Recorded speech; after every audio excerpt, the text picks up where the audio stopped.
Welcome to Folk and Trad, a program that has to do with the folk music and folk traditions of Thurston County. My name is Bert Meyer, your host for Folk and Trad. Now, Thurston County has a lot of good poets and good storytellers, but if you can combine the two and have your storyteller tell the story in rhyme, that's the best of all. The one we have for you today is Jim Erlandson, and what makes it even better is this is a true personal experience that Jim had. Jim was with a band called Donkey's Breakfast. Donkey's Breakfast refers to the straw-filled ticks that sailors sometimes use as bedding, the straw being the donkey's breakfast. This is a shanty group, and they were in Yakima doing a performance. And of course, anywhere Jim goes, Jim is a fisherman, and anywhere he goes, he tries to take some kind of a boat. Well, he took his canoe over the pass into Yakima, and nothing happened until the return trip. And this poem that he's about to give us is the story of what happened on that return trip from Yakima. It's called The Flying Canoe. The Ballad of the Unidentified Flying Canoe.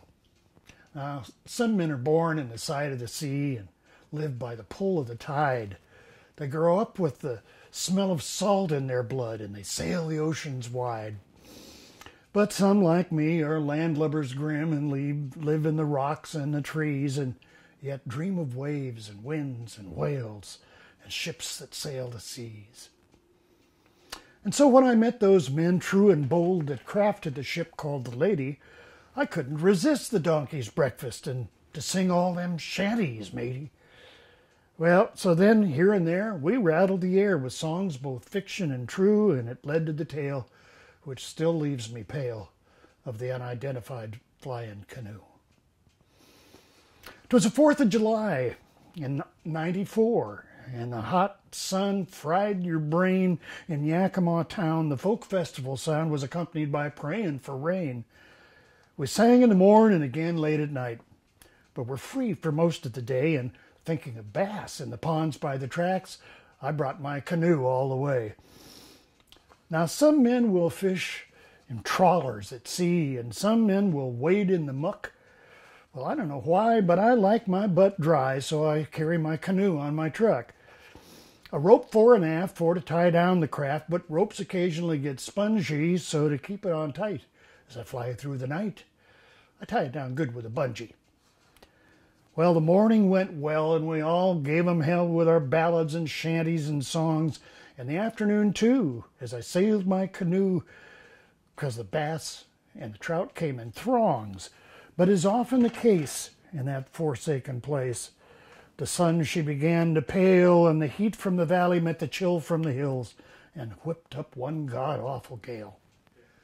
That night in the pub, after downing some grub, we sang and we chanted and bellowed, and the crowd was impressed with Donkey's Breakfast and bought several rounds for us fellows. Still, all the while, we were making 'em smile and singing 'em verse after chorus outside. All around from the sky to the ground, a tempest of wind waited for us. When we finally sung our last farewell song and packed up our instrumentation, trudged into the wind to head home again for some rest and some rejuvenation.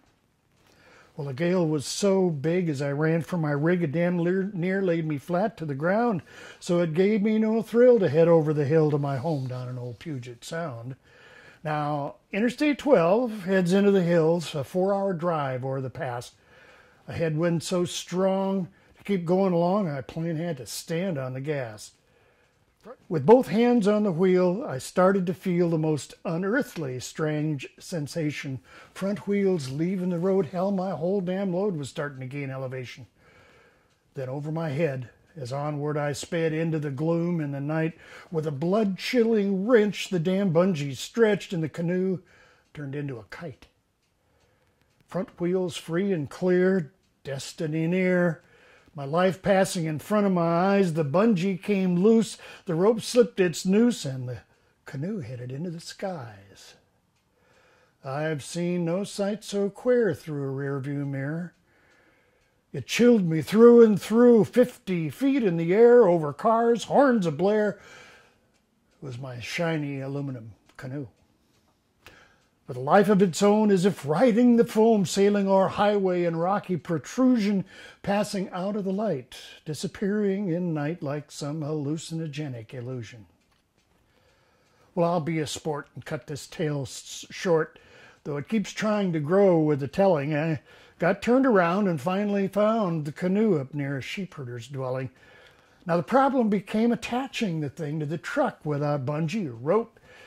But down at my feet, pushed under the seat, was an object that gave me some hope. Out by Hood Canal, with the ferns and the salal, grows a plant in the moss and the mush, a plant without which life would be a bitch, the world-famous duck-a-bush. This bush, as you know, has a fruit that does grow with adhesive you cannot escape, a fruit that will mend modern man's best friend, the substance we now call duct tape. So round truck and canoe, up and down, in and through, by the light of the quarter moon, I duct taped the mess until, wouldn't you guess, it looked like a giant cocoon. Off into the night, spreading terror and fright, I drove this ungodly device till at last, tired and drawn, getting near dawn, I arrived at my home paradise. Well, the very next day I stopped on my way to my job to pick up a paper, and what should I see on a stand in front of me but a headline that told of my caper. The Yakima Herald, a rag straight and narrow, told a tale purportedly true that witnesses numerous, not trying to be humorous, saw an unidentified flying canoe. Well, the moral of this verse, though somewhat perverse, could stretch man's imagination. No matter your call, it applies to us all, regardless of ship or of station. Wherever life's road, when hauling a load, whether flimsy or made of concrete, secure it down tight with all of your might and carry duct tape under your seat.